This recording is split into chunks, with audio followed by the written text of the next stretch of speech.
Um, Thank you very much, Pablo. It was a very interesting presentation, full of insights, especially from your experience in organizing events in the region in the past couple of months. I would invite all the guests, all the attendees to submit your questions. Don't be shy.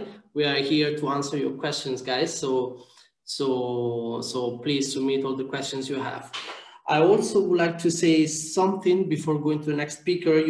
Pablo mentioned about the importance of e-commerce and cross-border e-commerce. I would like to say that on the SME Center website, we have a lot of reports and guidelines about e-commerce and cross-border e-commerce. These are for free. And in these guidelines, you can find case studies, you can find details of the specific models of trade that you can direct import or bonded warehouse in China, but also you can find more details about taxes, whether you will need to follow Chinese standards for exporting products through cross-border e-commerce.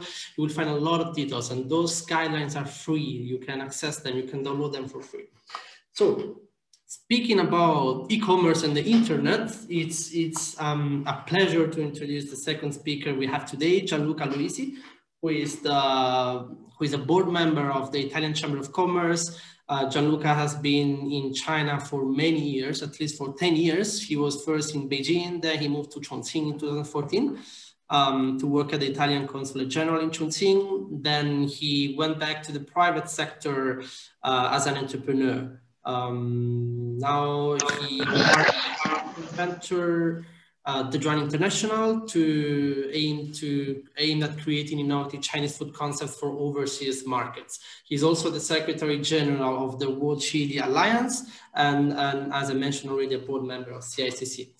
So I'll give the floor to Gianluca, and thank you for your availability to be here today.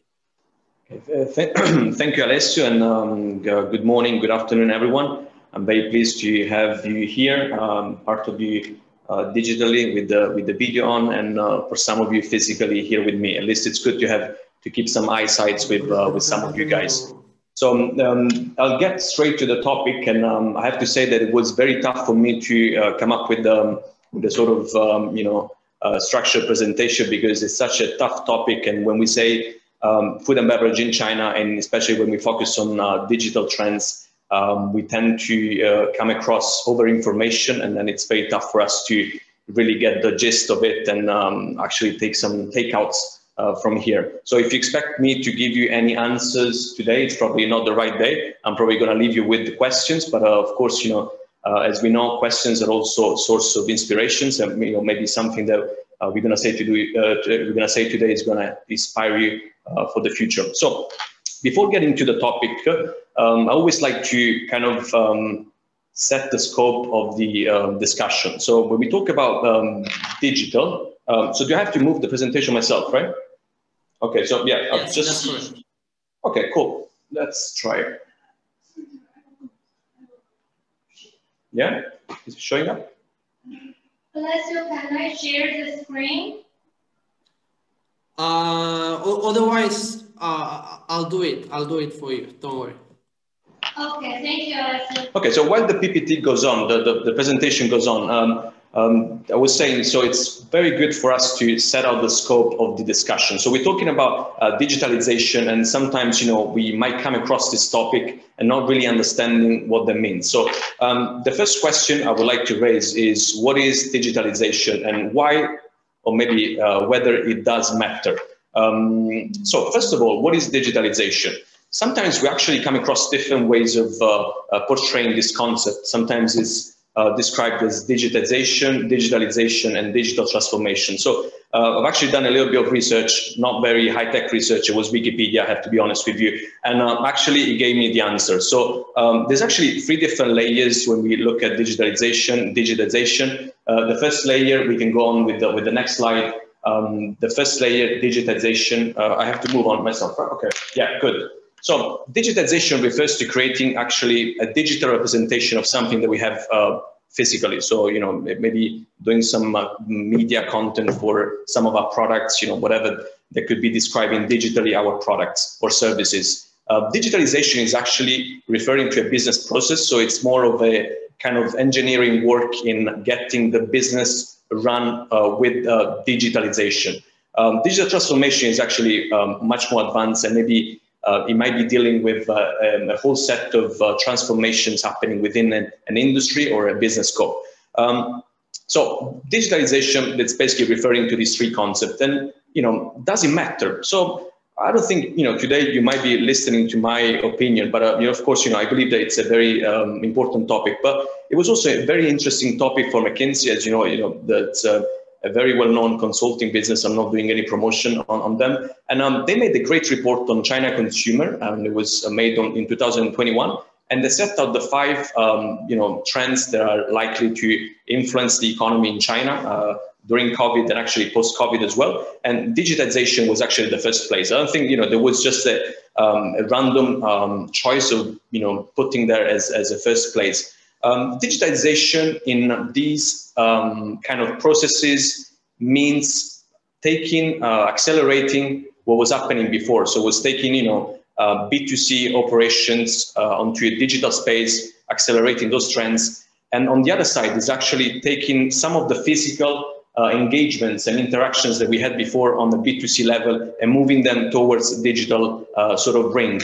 And as a third side of the story, it's actually moving also some of the engagements that we used to do traditionally for the B2B level physically, it's moving that digital. So of course, all the fairs we've been attending virtually, all the sourcing that we've been doing through Alibaba, or whatever other platform that is. So yeah, this is just the first slide just to say digitalization is something that matters, and it's really shaping our lives, and in particular lives in China. I would like to stress this factor because sometimes for us that have been living in China for probably a very long time, 10 years, sometimes we don't actually think about digitalization as being something that is really affecting our lives, because that's already become part of our life.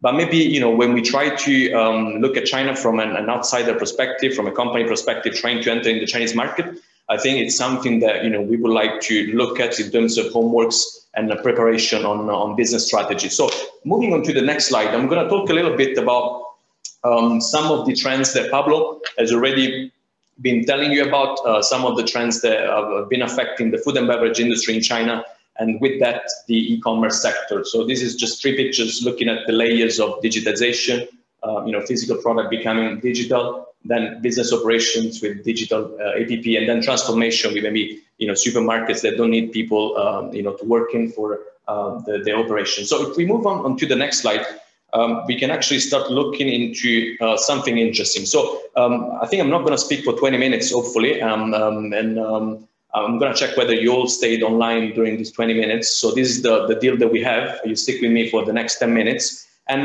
let's let the numbers speak. So let's look at some numbers. And, when we look at China, there's different numbers. There's lots of numbers. I think today we want to give you a very brief overview of some of the numbers that might be useful for you. So when we look at China, we know that China is a super digitalized country. And why is that?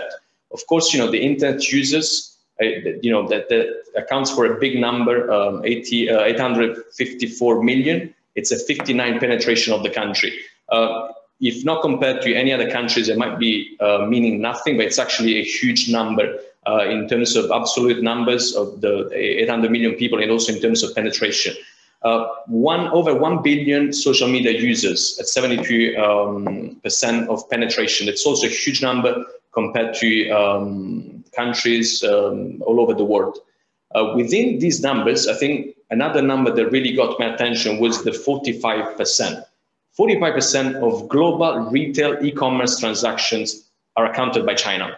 And that was only 2018, probably now it's even larger. And I tried to look into some comparisons, and actually the 45% means US, France, Japan, UK, and Germany altogether. And this number, the 45%, actually in 2005 was accounting for 1% of the global retail e-commerce transactions. 190 million jobs in China, 1/4 of all the job force in China are in the digital sector. So it's also a very important sector for the entire economy. Mobile payment penetration compared to the US is 3 times higher. Think about that. So sometimes We just take it for granted, but things happen in a different way here. 6 hours is the average time spent on phones by mobile phones by Chinese consumers, and that's twice the number of the US. 2 trillion of US dollars spent digitally on goods and services. That's a lot. It's a huge number. And actually, the 24% of the whole retail sector, so 1/4 of China's retail sector, was accounted by e-commerce. And this number is at 11% in the US and 9% in Germany. Another number that is actually striking here is that China is ranking top 3 in the top 3 countries, sometimes, first place for many of the venture capital investments in key technologies. So when we say that we're looking at fintech, we're looking at virtual reality, autonomous driving, wearables, education technology, robotics and drones, 3D printing, big data, and AI, machine learning. So what does it matter with food and beverage? It matters a lot. We're seeing, automated restaurants in China, like hot pot restaurants that don't need, people working inside, being completely digitalized and robotized. And it's something very striking for me. Let's move on to the next slide. We're looking at some more numbers as well. So here we're trying to narrow down the scope of the discussion by looking at numbers in the food and beverage industry. I'm not going to spend too much time on here because Pablo has already done a great presentation, and I'm not an expert myself. I'm just an entrepreneur and, of course, here a board member of the Italian Chamber. In terms of imported food by China, we're looking until 2019, for these 5 years, we're looking at the growth rate, a yearly growth rate that stands at 7%, around 7%. So it's a comparatively good number with these 5 years. And we're seeing that actually this growth is growing. So the growth rate is actually growing during the last few years. So we're looking at 23, 24% during 2019. This is a very interesting number. That's accounting for over 100 billion US dollars. It's a huge number. When we look at the categories, Pablo has already done it. I'm just gonna, just briefly outline this. We're looking at these categories: aquatic products, accounting for 17% of the whole import; meat products, again, 15%; dairy products, 14%; fruit, grain products with cereals as well; vegetable oil, wine, and others. So these are the numbers, and these represent the categories that China is looking at when they focus on imports of food from the West, from the world. Looking at the e-commerce market within the food and beverage industry of China, imported goods, we're looking at 2 tables that I think are very interesting. So one is actually telling us that the biggest growth of the food and beverage market is actually coming from e-commerce channel. So if we compare, wholesale channel with e-commerce channel, we're actually looking at a huge difference. So for food and beverage sector altogether, the e-commerce is accounting for 30% of the growth. That's 30% of the growth, whereas the other channels, traditional channels, 3%. And if we look at food in particular, rather than beverage, then it gives an even higher number at 41%. These are the penetration rates on important food, so Chinese consumptions in 2019. As we said, snacks, lots of cereals, infant food, was really striking during the last years. Beverages, canned food, healthcare, fresh food is coming up as well, and tea category, something very interesting. Briefly, again, looking at countries that are cooperating with China. Here we basically just want to say that the countries that are exporting food and beverage products to China are increasing from 170 in 2017 to 185 countries exporting to China food and beverages in 2018. These countries, in terms of exports, have been subject to some changes, different growth levels.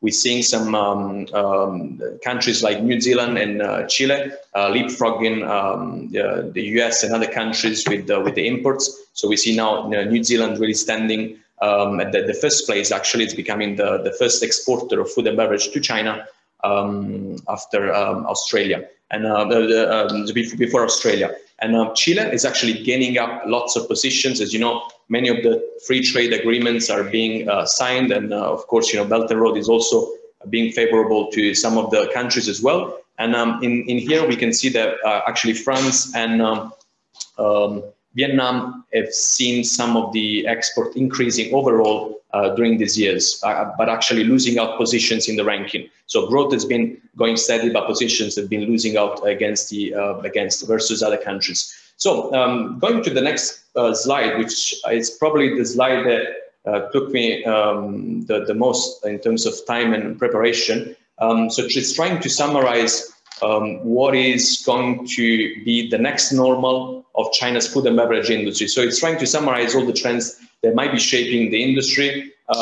So these are actually my own opinions, and these might not be right, but as the Chamber of Commerce of Italy in China, we're doing a lot of work, a lot of services with companies as well. So we have a great working group, lots of seminars going on. So it's also been thanks to these things going on at the chamber level that I've been learning a lot on this trend. So let's look at this slide and really get down some takeouts. Fresh food with e-commerce integration is actually a very a very good trend in China during COVID and of course post-COVID. As now we're seeing lots of new platforms coming up. Right in front of my house, I have this Chendama. I don't know if you guys have seen that. It's a new concept that is basically doing the last mile logistics sometimes, and the last mile transaction on fresh food.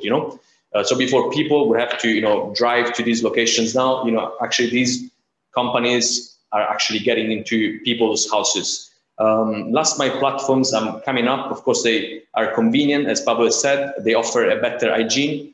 And some of the platforms have also been evolving all along. So not just new platforms, but also China's old players getting into this kind of fresh food e-commerce integration. So Alibaba's with Hema, with the Fresh Hippo, has been doing very well.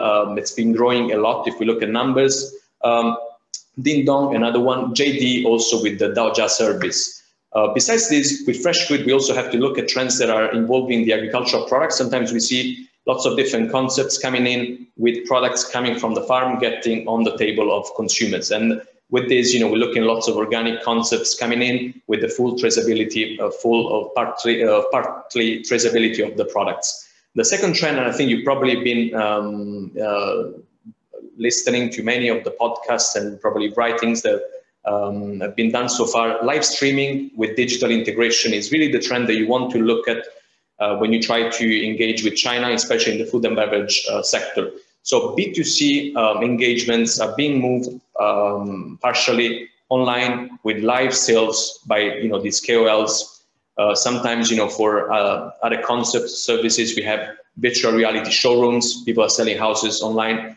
We see lots of KOLs corporations, and it's something that companies might want to be looking at with omni-channels capabilities. So of course, MCN companies working on different channels to get the right brand exposure. Social media mini program coming up with companies building their own flow of consumer data, and a B2B engagement with some digital procurement coming up, digital showcase. For instance, Alibaba, we've seen lots of Chinese people moving into Alibaba also to do some procurement of imported food. And we also seeing some in-store digital integration. So no more just physical interactions, but also digital integrations in store. Supply chain wise, we're seeing some changes coming in. So I don't know if you were in China, probably the most famous product is the self-feeding meal, something that we don't have. I mean, I've never seen abroad, and it's just, kind of packaged food where you get this self-feeding bag inside. You just add water, it heats up, and you eat your meal. Yeah, these girls are nodding, they have it, often for sure. So yeah, that was because, of course, that phenomenon has got a reason behind it. And why was such a popular thing? That was because China cold chain, as Pablo has already mentioned, wasn't really evolved in that kind of scope. So they had to find some other ways, but cold chain is really coming up. So we're looking at new food concepts getting inside convenience stores and digitally, also with fresh concepts and frozen concepts. We're seeing also some vertical integration, traceability, so companies, integrating vertically and also horizontally throughout the supply chain through mergers and acquisitions. We're seeing lots of internal management of food and beverage concepts with Ding Talk, coming in. And we're seeing also new specialized service providers for all of these trends that we mentioned. So MCN companies, some online distributors getting into the industry. The other thing that is happening is, of course, domestic globalization of the value chain, partly because of the disruptions that we've had with the import of food from overseas. Healthy food is definitely a concept that you want to look at. Meatless meat is really picking up in China. Clean label, we're starting to see that consumers are not looking at just the front label. They're trying to discover some more with the back label. They're looking at ingredients, additives, and all of that. Some more, diet and health consciousness in there. We have some great examples of companies that have done great in terms of health food concepts, food safety, eco-friendly products, and that's probably it for the healthy food part. Another thing is picking up cross-border e-commerce, not so good during the COVID, but we have platforms in China that, of course, are focused on transnational operations with e-commerce. That's something also that companies might be looking at when entering China. And we're also seeing some kind of Southeast Asian countries integration with some of the e-commerce platforms. So we've seen Alibaba, Tencent going in, Lazada, in Shopee, also the platforms in Russia. So we're seeing some sort of integration happening in here. So companies that might have a steady presence in China might be likely to take advantage out of this kind of integration in the next future. Other trends we see increased prudence by consumers, so less impulsive purchasing behavior. We're seeing a considerably optimistic sort of attitude for the recovery of China. Definitely more attention for value for money, buying less, maybe buying better quality. At home occasions products are really picking up, and the Generation Z is on the rise. So let the consumer speak. So this is a very fast, very quick slide. The next is just telling us how people in China have responded to COVID-19 with their attitudes towards these trends. So we can look at the first slide, and of course, it's just telling us this, the 60% of people, of respondents of this survey, actually believe that China will take 2-3 months to recover to normal, in terms of economy. So, big optimism from consumers. The optimism level is also very much increasing, and it's very much high compared to what is happening overseas, as we all know. So consumers in China are sort of getting back to the normal way of thinking at consumption, still with the with the trends that we mentioned before. If we're looking at users' profiles, we've seen also lots of changes coming in with the COVID-19 crisis. So we've seen the age sort of changing along with this trend, and of course also the profile by city. So we've seen lots of 4th and 5th tier cities getting in. So more consumers in the cities being the real consumers of the e-commerce, making use of e-commerce, and then the online consumption has been moving onto a lower amount rather than big spending over 1,000 renminbi. Also in terms of profile age, we've seen lots of actually over 40s coming into the e-commerce and trying to take advantage out of these convenient trends. Online retail goods sales in China is actually hugely growing, and food rather than daily necessities is growing at a very fast pace. So we're looking at the monthly year-to-year growth at 35%. Lastly, as a last slide, just to see how consumers are moving, we're seeing a big acceleration of online grocery happening all around the world, but in particular in China. So higher frequency, and of course, more attitude in spending online for the grocery shopping. People are also reckoning that they will be continuing spending online, for the grocery shopping also after COVID-19. These consumers' concerns are more related with personal health. As we know, after COVID-19, people are concerned about their health. So they're more likely to go for some kind of fresh concept, or maybe something that can kind of portray some positive attributes on the health profiles. Alcohol consumptions, I think we're going to skip that. And yeah, in terms of pickup of digital activities, we're seeing, the grocery delivery really being on the rise, restaurant delivery, as Pablo has been saying, and of course all of the restaurant pickups as well. And I think it's something that we're all experiencing in China and also overseas. So really getting onto the final takeout of today's presentation is actually thinking about, what are the implications for marketers, and we can move on to the next slide, for marketers in China, and what these people might be looking at when trying to come up with strategies for the Chinese market in this precise sector. So I think that we're not here to invent, sort of, come up with any, great business strategy. I think we have scientists, business people from all over the world that will be working on it. I think that really looking into the marketing mix might be giving us some very good insights on what could be the adjustment to be made in China during this period. And, I always like to use some of the most familiar kind of business tools to look into things. And I think, the marketing mix, I don't know if you're using the 4 Ps or the 6 Ps, the 8 Ps, it's something that it's definitely useful. So this is just a framework, and I'm not going to explain that because you all know that. And I'm moving on to the next slide, which is something that I believe we could take out of today's presentation, at least on my side. In terms of product and service, what I see in terms of opportunities in China is definitely something to do with private label. So private label opportunities, I see this opportunity in the food and beverage sector. Many of the big guys in China are actually trying to engage with consumers, building up their loyalty with consumers. So we see lots of these players working on their own private label. So offering, a good quality for comparatively better price. So companies might definitely be engaging China also with some private label opportunities if they have the capabilities for the numbers and for the performance indicators of these brands.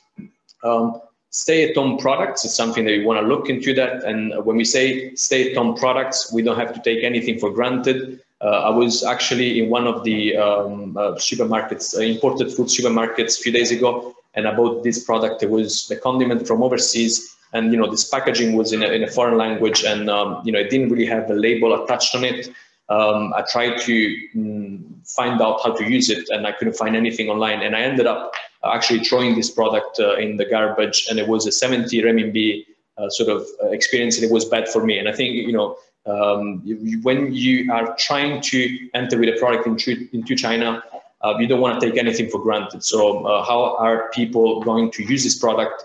You're not the consumer. So when you look at these products from your office, you're not the consumers. Consumers are the consumers here. So let them speak and let them maybe give you some suggestions. And also engage in media content. So some of the packaging we're seeing here, they often have a small QR code in there when they can link you up onto videos on, on how to use the product or maybe the history behind these brands. So it's something that you want to be looking at. Fresh products, it's something that you can consider if you have a good supply chain, also locally here in China, a good partner. Easy to cook products, definitely. I don't think people are going to go into very sort of high-skilled kind of cooking sessions at home. Products with healthy attributes, I think it's something that you want to look into that. Again, don't take anything for granted when you try to promote these attributes. Whenever we see some of the brands, even Chinese brands, doing promotion in China, we often see that they use a lot all the quality certificates that usually company should have anyway. But because they don't take anything for granted, they just like to tell the customers that they have these sort of quality assurance in place. Quality retail, again, it's something that we're trying also to promote as Chamber of Commerce. Value for money products, try to actually make them feel it's a good bargain. In terms of place, it's not really much complicated. I think that for B2B, we're forgetting about all the offline fairs, at least for the moment, and we're engaging more and more onto procurement sourcing platforms. Alibaba is working quite well. Live streaming, virtual factory tours. You might be also working on that kind of thing, and of course online meetings as the one we're having today. B2C wise, I think that's really looking at integration with social media and working with KOLs, getting into also offline channels with some sort of media integration, digital integration in there. In terms of process, we're moving from a sort of purchase to entertainment. So when we look at products, let's just forget about the transaction. Let's look at the entertainment part of it. It's still something imported from abroad. People would like to discover more about, what's funny, what's fun about it. From consumption to co-production, so lots of customization. Customers here might not be really into kind of food habits that we might have in other places all around the world. So we might have to somehow adapt and sort of engage into some co-production and customization. From personalized product to personalized experiences, again, just to stress out the fact that we have to work on the entertainment, the experience part of the story, and from brand impression to interactive and continuous dialogue. So it's not just having one impression kind of website, but it's actually building on the whole spectrum of interaction with the consumer, especially digitally, and then of course offline with the physical presence itself. From supply chain improvements to mass customization, so trying to really make the improvements in a way you can actually customize for the mass, because China is of course a huge market. You want to make sure that you have the efficiency in place. In terms of promotion, I think that we're looking at digital strategy. There's a nice framework that we can look at. It's divided in 4 different approaches, very easy and straightforward to realize. A performance first approach that is actually giving priority to bigger e-commerce platforms. So we do kind of strategic sort of marketing spending and budgeting with them. An inter-celebrity approach, we've seen lots of social media applications coming in China with great integration with KOLs. So many people actually in China, they have a job, they're KOL. And these people are very nice to engage with, because they might be offering you the right engagement with your community. Of course, you have to be careful because there's bad stories of cooperation with KOLs as well, as we've listed recently. And again, this is something that also smaller companies could be working on. Some KOLs maybe, being strategically bounded to a KOL in particular could also be a good strategy. The Maverick approach instead is trying to build the own channels for this digital engagement. So it's more of mini programs, kind of things that need some sort of investment in infrastructure, digital infrastructure. And lastly, vertical professional approach is something that is more related to branding. So maybe you want to invest in social media that is not really engaging precisely into the final mile of the sales of the transaction, but it's actually giving you an overall brand exposure in the China digital world. So I think I kept the promise. I stayed within the 20 minutes, I hope. And this is what I prepared so far, and I'm very happy to engage in some discussions with you, with the audience, with questions. Again, I'm not the expert, so of course, come out with ideas, and these are, the takeouts, I think, from an entrepreneur perspective. Thank you.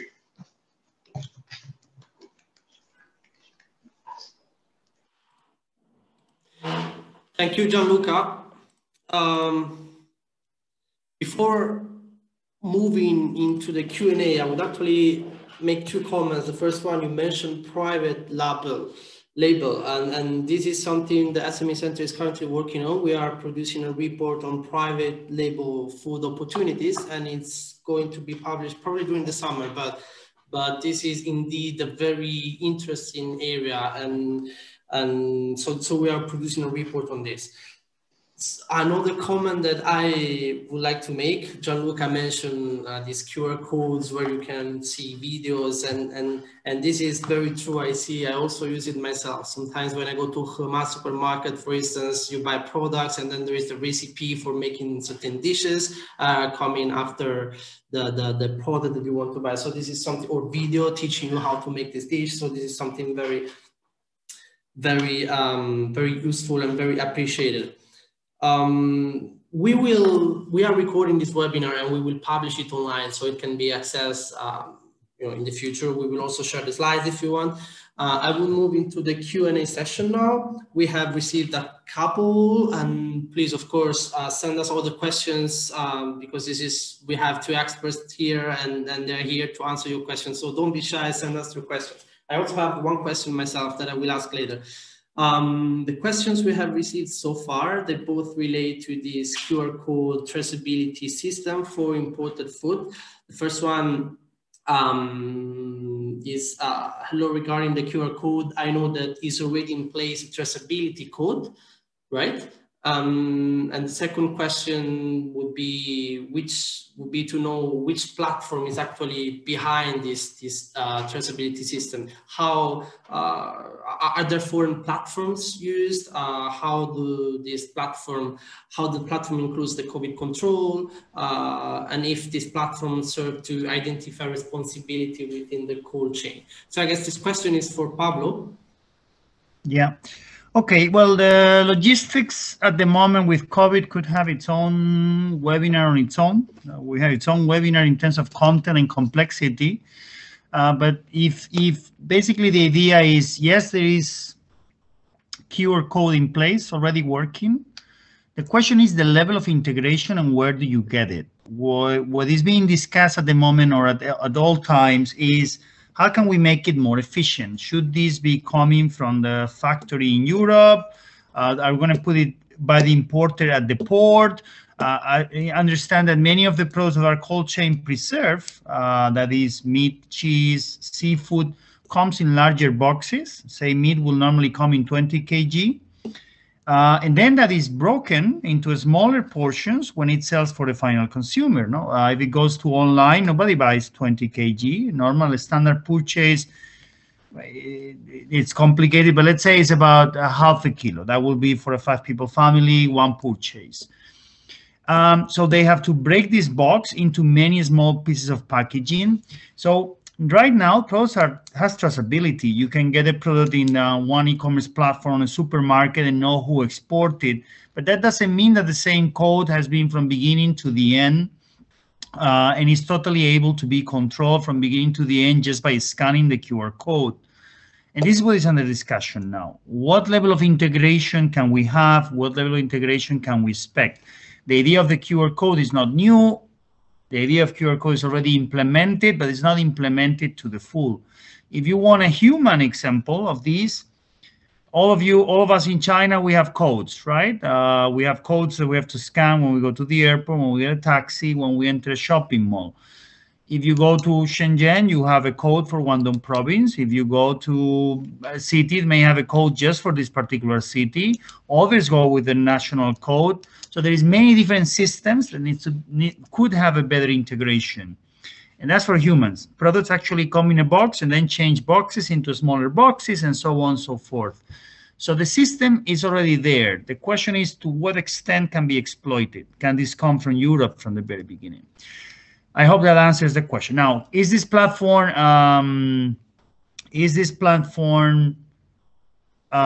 international or is it Chinese? Again, the ones I'm referring, or the ones that where you put the QR code at the port here in China, is Chinese.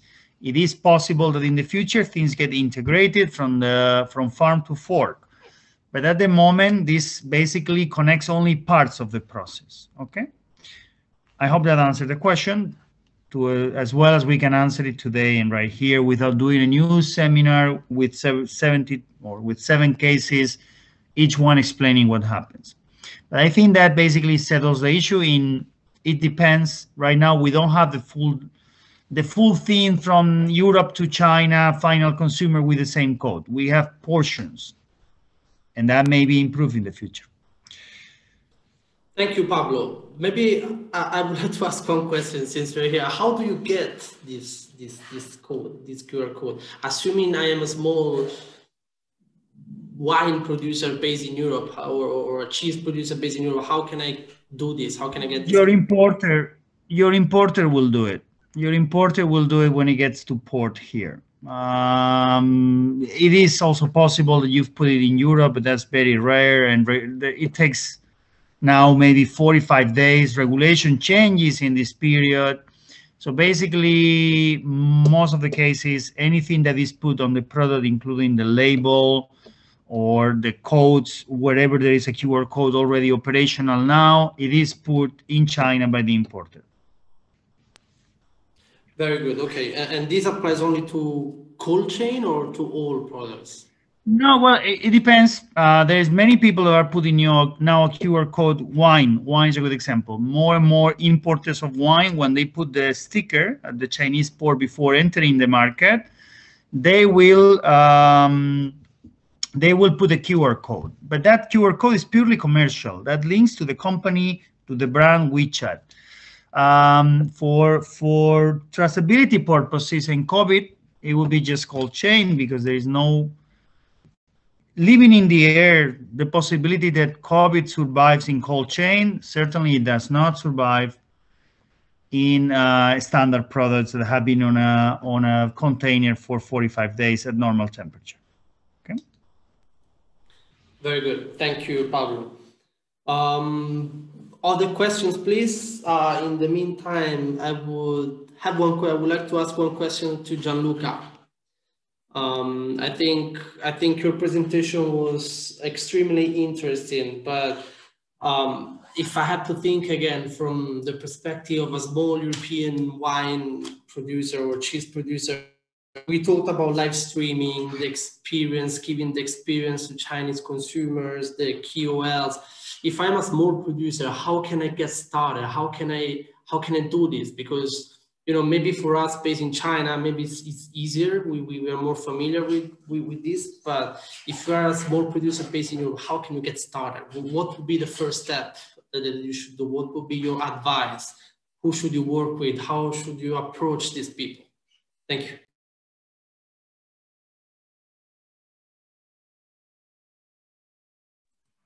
And I think you are muted. Oh, okay. You missed the most interesting part. No, I'm joking. No.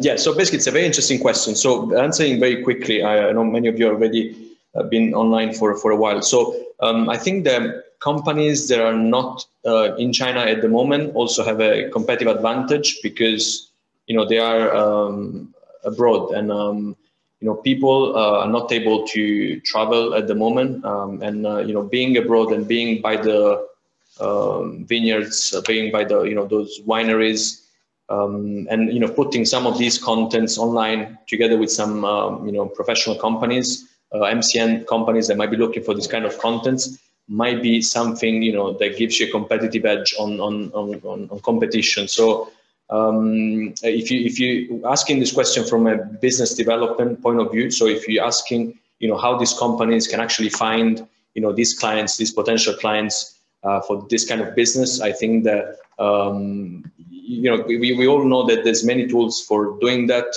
Of course, you can talk to there's plenty of material online of MCN companies that now I've invested lots of money on KOLs.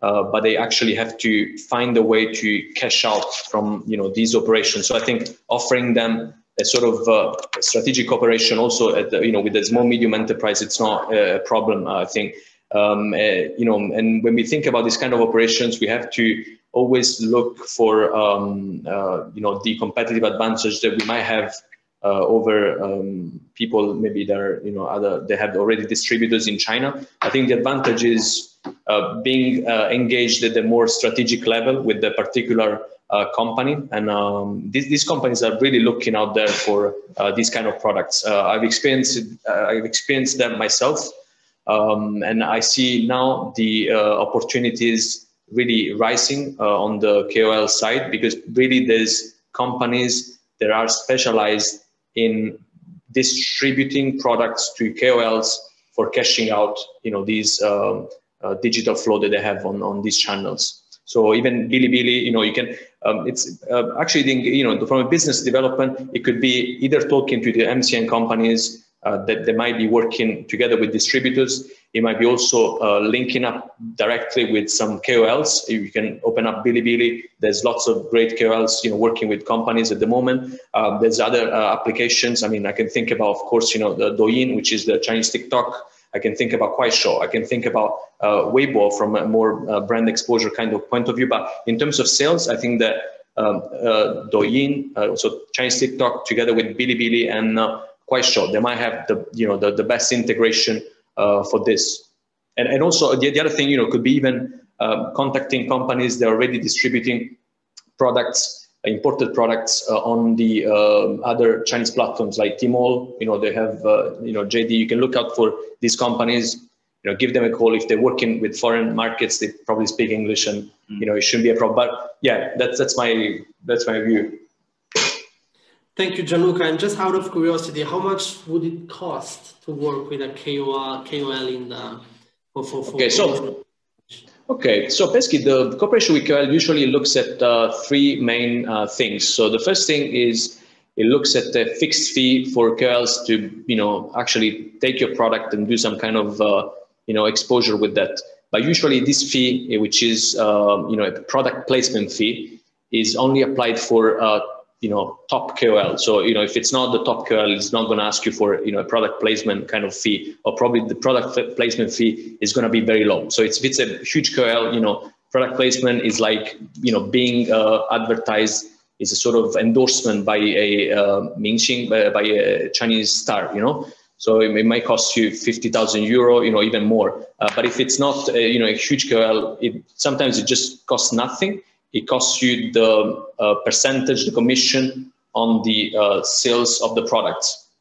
So that's the other thing that you're looking at when talking to a KOL. So first thing is product placement fee. The second thing is the commission that they take on the sales. The third thing they might ask you is probably some of the free products to use for free promotion, because these KOLs, they have to be loyal and good to their followers. So sometimes, they need products to give out for free. You can work your way around. And I think maybe at the beginning, trying to get some exposure somehow with some of the KOLs, and then moving a step further with the more in-depth cooperation, it might be a good idea. But I think it's the time to experience, at least experience these kind of models.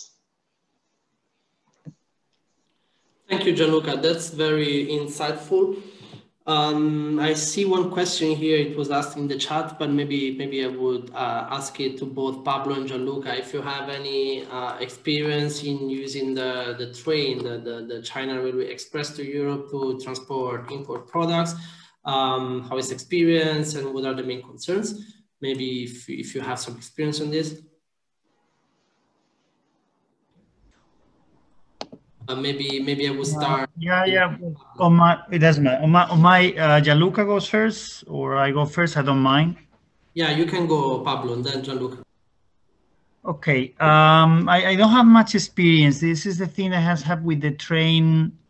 Train has to go through Russia.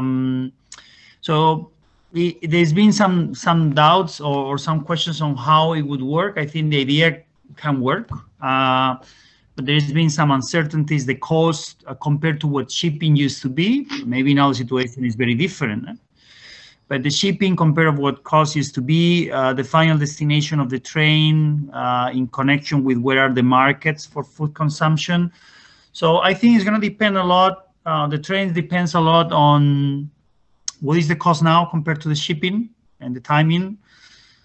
If the product can have difficulties going through Russia, on paper it's just transiting, but transiting is something that the Russians have to accept. There is products that can still be exported to Russia, but others don't. And it has a lot to do probably with where is the product going to be consumed. Is it going to be consumed next to a port, or is it going to be consumed inland? It's also the type of product, of course, if the product requires any cold chain preservation or it doesn't. So these things have to be considered. There isn't that many experiences at the moment, or pre-COVID. We don't know now with COVID, I cannot really tell. But that's basically what you need to be looking at to consider the train, in my opinion. Thank you, Pablo. Gianluca? Yeah, just a second what Pablo has said, just adding a few things on my side. So I personally use the railway myself, and I think the problem that is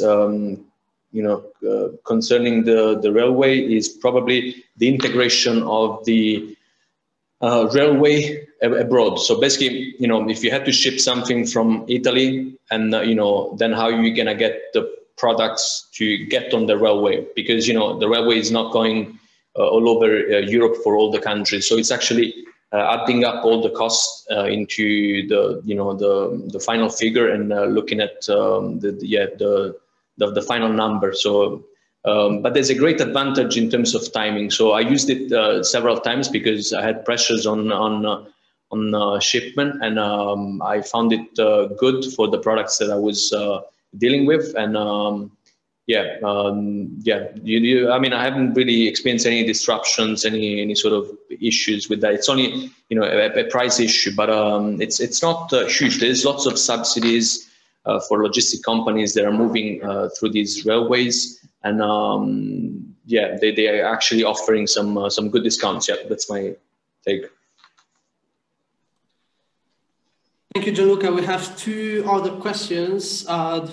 First, from Greece, I would like to learn what should be our first step in order to promote our goods in the Chinese market.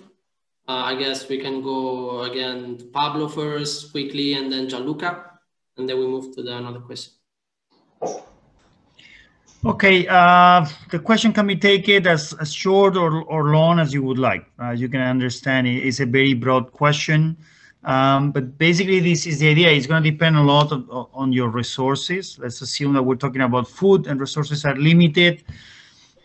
Best idea is to, in my opinion, you have to take a few flagship products that the people are already liking and consuming and associating to Greece, and try to put the rest of the products behind that one. Generally speaking, for promotion, what I recommend, whether it is a small scale or a larger scale, is an O2O integration. I wouldn't go and do only online and open a WeChat shop, because then we need a WeChat shop or account, because we need to get traffic to that account. I wouldn't just do promotion in restaurants, because that only will influence, or that will mostly influence, the people on the restaurant that day. So you may need to get to an O2O integration, have some sort of online support as much as you can afford. I don't know the budget that we're talking about, from a more simple WeChat account to a whole set of social media and OEM videos, it depends. And connect that with a number of activities, probably using restaurants or some supermarkets, and probably featuring your key products on top, and trying to get the rest behind those. In a short answer, this is the best I would say you could do. Thank you, Pablo. Gianluca. Yeah, it's a very interesting question, but probably for time constraints, we're not going to be able to give a very good answer, and I'm sorry for that. But I think that Greece has got a huge advantage, because of course Chinese people are very well aware of the world's history, and they know a lot about what kind of country Greece is, and what it used to be in terms of empire in the past. So I think that really making this kind of cultural heritages linkages might be helpful to get to the final customers. So sometimes we might use some images or some sort of symbols that Chinese people are all aware of, and I think Greece has much to offer. And in terms of products, and it comes to flavor, consumption method, it's very technical. It's a very technical discussion, but I think in terms of image, I would see many opportunities in there, to be honest. Thank you, Gianluca, and I can't help but thinking about the big Greek brand named after the mountain, which is very popular in China. Yeah. So it's a very nice. That's right. Yeah. Right. I see. Thank you. I see one comment. I'm not really sure if this is a question or comment about the milk exported from Poland to China. If this is a question, please. Do you mind reformulating it? Then before that, until then, I would move to the next question, which is from which agri-food product categories in China are the most popular, are the ones that are sold best through cross-border e-commerce. And again, I would go for both, since you both have data and a lot of figures. Starting with Pablo, please. Yeah, okay. All right. Cross-border e-commerce, we have a slide there, Alessio, I think, with the USME Center from time ago, but I don't have it in front of me. Cross-border e-commerce, if you see the categories that are better sold on traditional e-commerce and cross-border e-commerce, I'm at least talking about 2019 before COVID, and I don't think these have probably changed, but I don't really know. Cross-border e-commerce basically was strong, particularly strong in those categories where cross-border e-commerce really represented an advantage. Now, it may be believed that it's an advantage for everything, right? Because the tax is lower and everything is easier, and not necessarily. Not everything is necessarily cheaper. If you don't get the volume, things are expensive, and traditional e-commerce may be better, and you may be better served by a combined strategy on inside already with imported products. But back to the question, was a lot of cosmetics being sold on cross-border e-commerce, was a lot of dietary supplements, and in general, basically all the products that require a registration if you buy them in China, but don't if you buy them on cross-border e-commerce. These are the best-selling categories by far. And some mother products and baby products, I'm not saying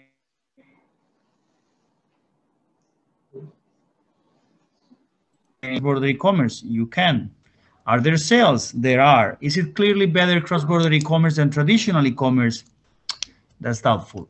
Are the costs on cross-border e-commerce much lower than traditional e-commerce? That, again, is very doubtful. So these are the ideas. These are the key ideas that I would keep. So I'm not going to tell you, no, is milk, is meat, is pork meat, and is wine. It doesn't work like that. It's the categories that I just mentioned. For most of us, cross-border e-commerce may be a platform. It's not necessarily a bad place, but does not really have necessarily a very clear advantage. Again, it will depend on the cases, how far are you from the port, and so on. But the rest of the categories that don't have an edge on cross-border e-commerce. Thank you, Pablo. And before going to Gianluca, I would like to stress again that we have one very recent guideline on cross-border e-commerce, where Pablo just mentioned that the advantage of cross-border e-commerce is that it doesn't require you to have your products pre-registered and approved by the Chinese authorities. So you can basically save a lot of cost and also time to export your products. In these guidelines, we explain all of this in detail. So I would invite you, if you're interested in cross-border e-commerce, to view our guidelines, which are free on our website. And Gianluca, please. Yeah, no, Alessio, very briefly, I think that the best sort of advice that I could give is to really go for some first-hand sort of elements on this question, and maybe would be like downloading. I often do that. APPs like Tmall, and look into keywords like imported food, imported fruit, whatever that is the keyword, and then look out for the best-selling products. In that way, you can not only understand what kind of categories and specific products are in there, you can also understand how these products are sort of marketed into China, and pricing-wise, what's the price range, and of course the volumes. You can get an idea. Of course, it's not going to give you the overall picture of China, but it's something really that might be more useful than any other suggestions that I could give out. Thank you, Gianluca.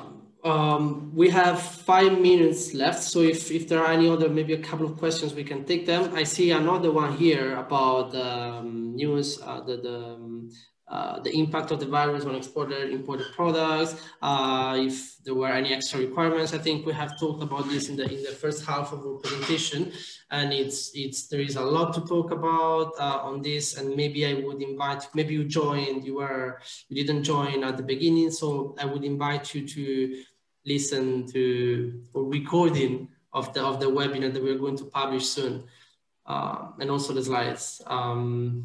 So if any other questions? We still have 5 minutes. I would also maybe take this occasion to let you know that maybe if you don't have questions now, but you have questions in the future, you can reach out to us at any time. We have, you can write to our email address or through our website. We have questions. We respond to questions from European SMEs within a couple of working days. We would also appreciate if you could take a couple of minutes of your time after this, if you enjoyed this webinar, to scan this QR code and to provide us your feedback. It really takes a couple of minutes. We will also send this link by email. So maybe if you're not very convenient with the QR code, you will still be able to do it. And in this feedback questionnaire, actually, if you have any ideas on any training, any workshop that you would like us to organize, any topic that you're interested in, you can let us know through this survey. And then we have to organize over 60 webinars in the next 14 months. So we have a lot of resources, a lot of time to do it. So please, if you have any ideas, let us know. I see one last question about key opinion consumers. KOC stands for key opinion consumers, I guess. Maybe this question would be, I don't know, yes, for Gianluca, but I don't know what specifically are you interested in, but maybe Gianluca, you can provide some comments in general, your views on this QOC. Okay. Yeah, so what is the specific question? Maybe if we can narrow it down to the topic, that would be, yeah, that would be easier. I don't know if Pier Antonio, yeah, some specific sectors. I don't know if we have that time. Oh, another question. Okay. Okay. While we answer this one, I have another question. I don't know if I can take it, Alessio. It's a question by. Okay. Yeah. So basically, the question is: one of the biggest mistakes you have ever made in social media marketing in China. Okay. So I don't know if Pablo wants to take on this. You know, big mistakes happening in social media marketing. Okay, so well, I probably wouldn't be the person that knows the most about social media marketing in our company, but basically the two key problems that I see, if I have to advise, is first, we leave social media and promotion in general totally in the hands of our importers, because they understand the market better, right? And this is correct. They understand the market better. But we basically are too busy. We don't want to spend money. So whatever they say and whatever they do, fine. That basically we're initially happy with the idea that we don't have to do it.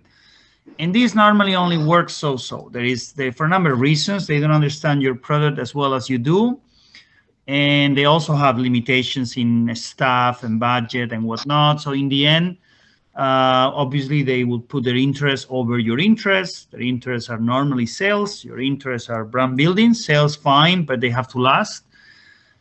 So basically, dissociating ourselves from the social media in China, leaving it all in the hands of the distributor, is a common, and in my opinion, big mistake that companies do.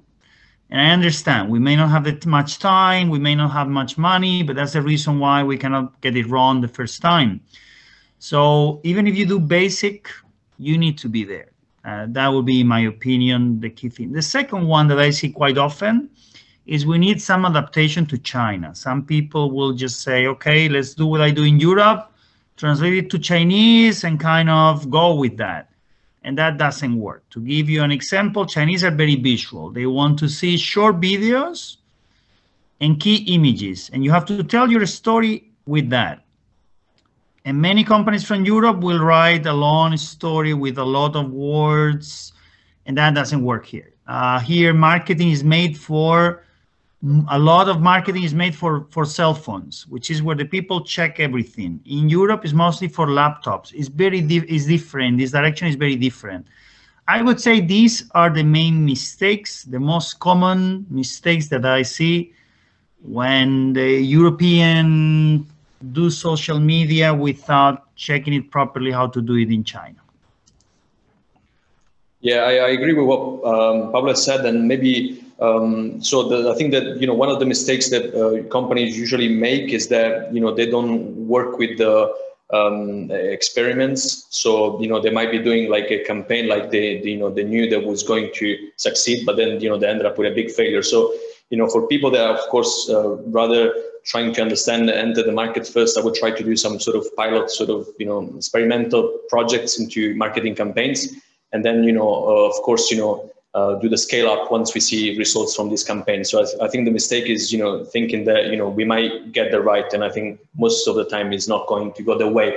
And answering the question that was specified by a friend online, I think that for quality products, these people will be probably the best option to engage, because as I said before, I think that all these people are actually investing more than KOLs, actually more investing with their time and also their money onto the followers, the building of the reputation on these social media. And as everyone that puts money and time into something, they have to see a return on investment, and their return on investment, and trust me, is definitely not going to come exclusively from the sort of advertising that the platform might be giving. Platforms in China work very differently from the ones that we have overseas, like YouTube and all this stuff. So very different way of working. Most of the revenues would have to be coming from the commercial side, whereas we know that YouTube actually the revenue scheme is very much different, and it works with the platform advertisement given in part, of course, to YouTubers. Whereas here, yeah, as I said, commercial, they're very much welcome. So I think that you would probably want to be looking at these people and talk to them. If you have a quality product, I don't think it's going to be an issue at all. Yeah, and I mean, you try to be looking at the anchors problems. So there's a great paper on business decision makings and the traps in business decision makings, and I think that when you engage them, you want to give them the image of an entrepreneur, of a startup sort of kind of deal. You don't want to be going them as a huge company trying to do something huge, because in that way maybe they're gonna adjust differently to the pricing and everything. So you might just approach them as a friend, or as a sort of strategic partner that could work. Thank you, Gianluca. And that was the last question. Thank you very much for all the of course to the speakers for your very insightful and great presentations. It was great to have you on board, and I'm sure there will be other opportunities to do it in the future. To all the participants, I would like to tell you to let you know that if you have other questions tomorrow, in the coming days, you can send us an email, and we will be happy to reply to them. So I would conclude it here. Thank you again, and it was a pleasure, and hope to see you next time. We have a webinar tomorrow which will also touch upon standards for prepackaged food and dairy. So thank you, and have a good day or evening if you're in China. Bye. Thank you. Bye. Bye. Bye. Bye. 辛苦了，辛苦了，辛苦了，你们这个辛苦。